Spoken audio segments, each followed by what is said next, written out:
Diz assim o versículo 5 de Mateus capítulo 4. Então, o diabo levou-o à cidade santa, colocou-o sobre o pináculo do templo e lhe disse: se és filho de Deus, atira-te abaixo, porque está escrito: aos seus anjos ordenará a teu respeito que te guardem, e eles te susterão nas suas mãos para não tropeçares em alguma pedra. E respondeu-lhe Jesus: também está escrito: não tentarás o Senhor teu Deus. Amém? É uma parte de uma série de reflexões que inclusive estarão disponíveis sempre, como todas as outras, no YouTube, no canal Igreja Batista Parque Granada. De certa forma também elas são independentes, portanto nós não dependemos das outras para entendermos esta. Nós, na verdade, dependemos desta para este momento. Eu pretendo ser breve, até porque nós temos um pequeno texto, uma pequena porção de um dos textos mais desafiadores do Novo Testamento. Se você é o Filho de Deus, há uma conexão aqui com aquilo que ocorre após o batismo, ou durante o batismo de Jesus. E Jesus só se entregou, se ofereceu para ser batizado, para comunicar conosco, para se identificar conosco. Ele não tinha nenhuma razão para isso, do ponto de vista do significado, do sentido, da essência do batismo. E se identificando conosco, ele é batizado, e enquanto é batizado, o Espírito de Deus desce sobre ele como pomba, e vem uma voz dos céus e diz: este é meu Filho amado. E é logo depois disso que Jesus é levado pelo Espírito ao deserto, e é no deserto que ele é tentado, é nesse texto que nós estamos. Portanto, nós encerramos o capítulo 3 com: este é meu filho. E aqui nós temos no meio dessa passagem, que vai até o 11, se és o filho. O diabo dizendo: se és o amado de Deus, pule. Eles estavam de frente para o Vale do Cédron, a 140 metros de altura. E a sugestão é: vamos lá, pule. E só pulando é que se terá a certeza de que és o Filho amado. Porque no meio da queda você será sustentado pelos anjos. Você não é o Filho amado? Ou você vai acreditar que é amado só porque ele falou? E a questão toda aqui é: prove isto. Se ele te ama, seus anjos impedirão que seus pés toquem nas pedras.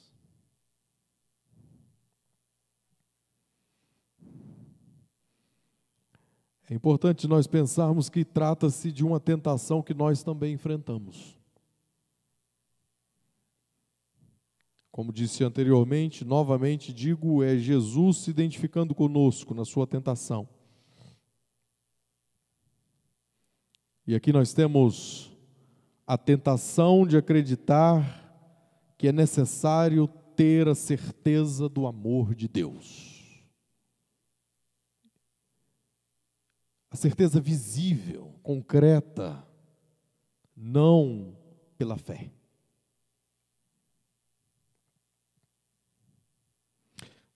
Nada melhor que ter certeza, né? Nós queremos certezas. Talvez por isso, em muitas circunstâncias, queremos sinais, queremos milagres. Porque assim, para a nossa certeza, podemos pensar que a partir de uma ação imediata, quase mágica, milagrosa, que nós somos de Deus, que nós estamos mais próximos de Deus. E às vezes achamos que nós precisamos disso. Temos que ter isso para que creiamos facilmente. Tem muita gente que vive em busca dessa certeza. Será que Deus me ama mesmo? Se Ele me ama mesmo, será que Ele pode resolver essa necessidade, esse clamor, essa falta? Imediatamente? Não. Nós precisamos entender uma coisa. Não acreditamos no que vemos.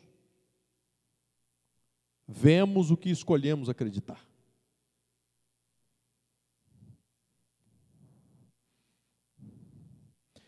Olha a resposta de Jesus: não porás à prova o Senhor teu Deus. Ele está citando Deuteronômio 6,16. O que aconteceu lá?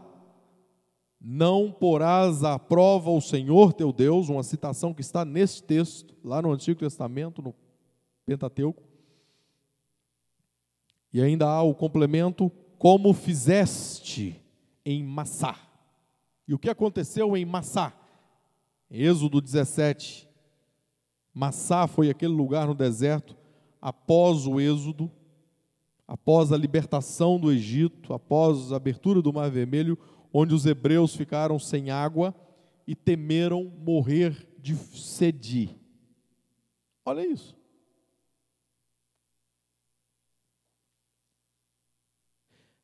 Isso é impressionante, porque depois de verem aquele evento da abertura do Mar Vermelho, agora eles estão caminhando e, num determinado momento, os seus cantis estão secos. E é óbvio que todos ali que viram a abertura do Mar Vermelho poderiam muito bem dizer: espera um pouco para você ver o que Deus vai fazer agora, nós que estamos com sede e secos.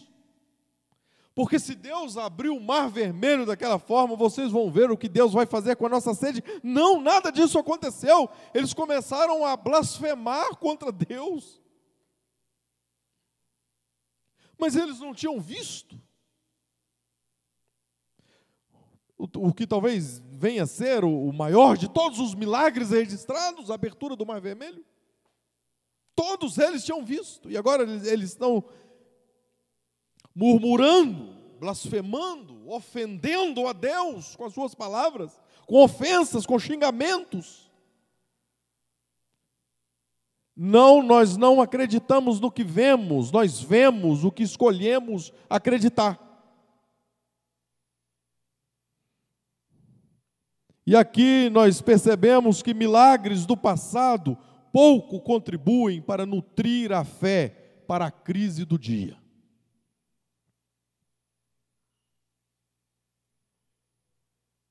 A questão aqui da segunda tentação no deserto, semana passada falamos sobre a primeira.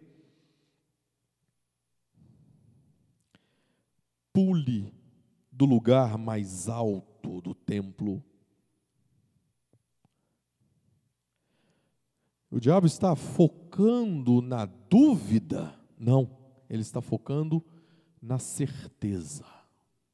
Se você é amado, vamos ter certeza disso. O diabo sugere que se tenha certeza de tudo. Vamos ter. O que pode haver de mal disso? Nós vivemos hoje, no século XXI, na era da ciência. A ciência era das certezas. Nós simplesmente temos uma receita e nós repetimos todas as coisas e as coisas dão certo. Qual o problema nisso? O que nós queremos é apenas ter certeza. Mas enquanto ele sugere que se tenha certeza de tudo, ele desvia o nosso olhar para o que vem a ser o crer pela fé, que não deixa de ser uma certeza. Mas não com esses olhos. Não com essas sensações humanas.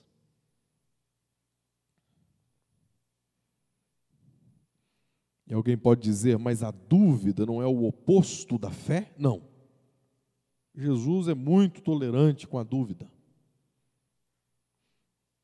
E pessoas na caminhada cristã cotidianamente se sentem até culpadas por suas dúvidas.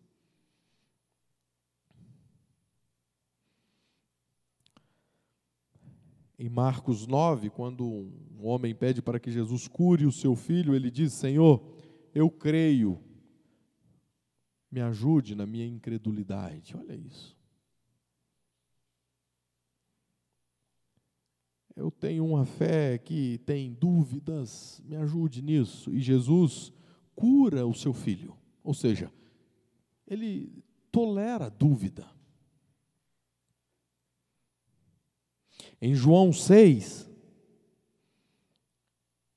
quando aquelas pessoas que estavam ouvindo Jesus, uma multidão imensa, elas começam a ir embora, os discípulos dizem, Senhor, eles estão indo embora. E Jesus diz, e vocês não querem ir também? E eles dizem, nós não temos para onde ir. Olha isso. É de certa forma, eles estão dizendo, nós vamos para onde? Nós estamos juntos nisso há tanto tempo. Sim, nós temos as nossas dúvidas de que será que esse discurso de João 6 poderia ser tão duro, mas a verdade é que nós não temos para onde ir, nós vamos ficar com você, e Jesus tolera os seus discípulos, que em muitas circunstâncias eram duvidosos. Inclusive na ressurreição de Jesus, foi um trabalho especial para que eles crescem na ressurreição. E Jesus não dispensa os seus discípulos porque eles estavam tendo dúvidas quanto à sua ressurreição. O oposto da fé não é a dúvida. O oposto da fé é o medo. Na parábola do mordomo que ficou com medo de perder o seu talento, o Senhor daquela parábola ordena que ele fosse lançado nas trevas. É um dos julgamentos mais severos do Novo Testamento, das parábolas do Novo Testamento. Aquele que diz, eu fiquei com medo de usar esse dinheiro, investir esse dinheiro e perder. E a maior parte dos versos daquela parábola é dedicada a esse indivíduo, como uma repreensão a ele. E quando os discípulos foram surpreendidos por uma tempestade no mar, Jesus acordou, ou foi acordado por eles, e antes de repreender a tempestade, Jesus repreende os seus próprios discípulos.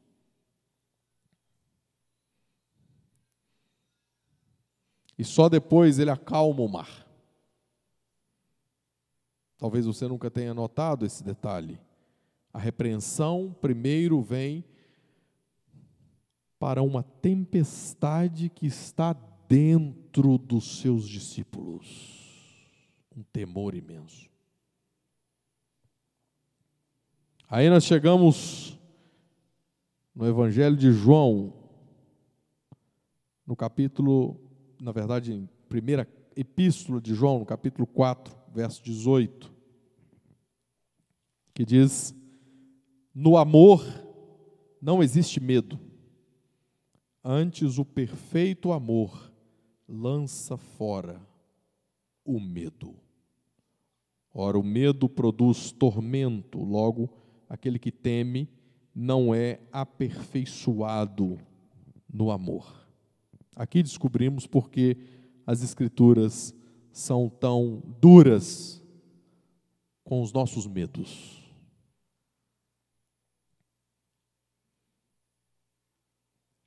O amor perfeito expulsa o medo. Sabe o que é difícil em mais de 20 anos de ministério pastoral? Uma das coisas mais difíceis, se não impossível, eu não tento mais, é você tentar convencer a pessoa a não ter medo. Medo do amanhã, medo das possíveis tragédias, do caos. E por que é tão difícil tentar convencer ou ter algum tipo de resultado positivo em relação a isso? Porque não é o conselho. E é preciso confessar, quanto a mim mesmo, isso também não funciona.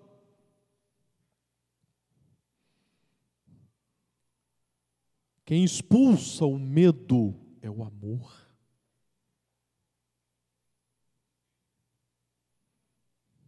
O nosso medo, portanto, mede a quantidade de amor perfeito de Deus que temos recebido.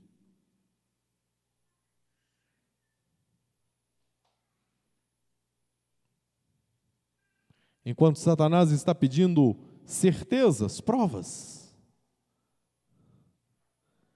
a palavra nos orienta que é possível, de certa forma, medir isso, a quantidade de amor, se de fato somos amados, nos sentimos amados, desfrutamos desse amor, recebemos esse amor. Basta observar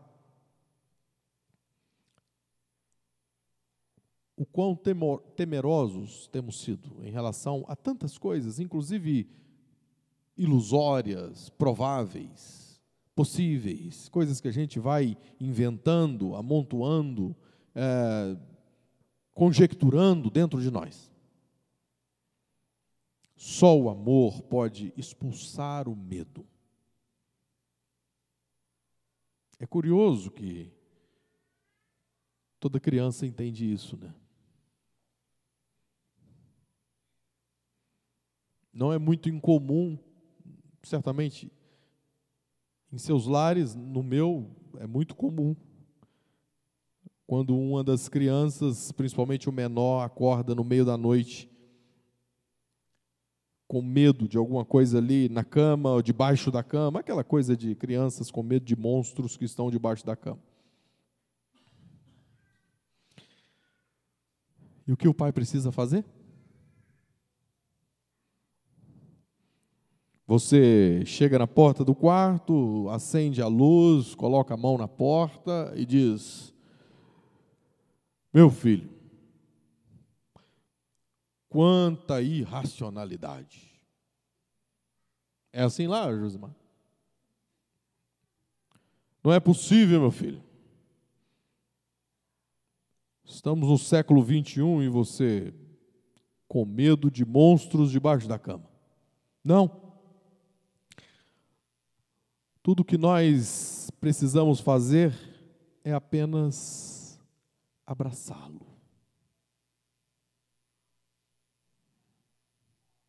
Porque enquanto nós os abraçamos, eles deixam de pensar nos monstros e passam a pensar naqueles braços amorosos. Não precisamos tentar o Senhor nosso Deus, dizendo: se você me ama,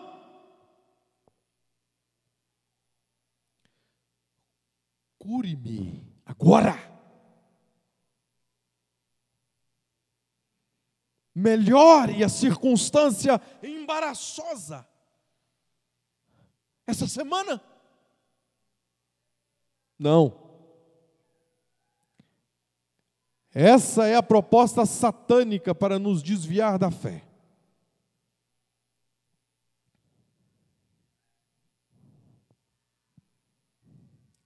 Não precisamos tentar, precisamos tentar o nosso Deus, precisamos apenas sentir os seus braços amorosos, pela fé. Amor recebido pela fé.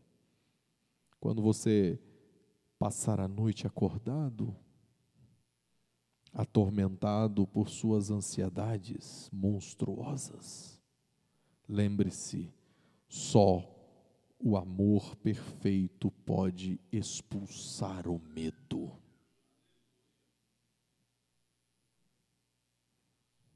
Eu não preciso de certezas.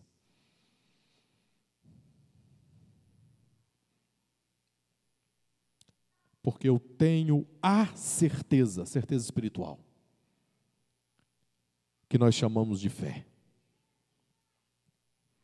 A fé é a única maneira de sentir e receber esse amor.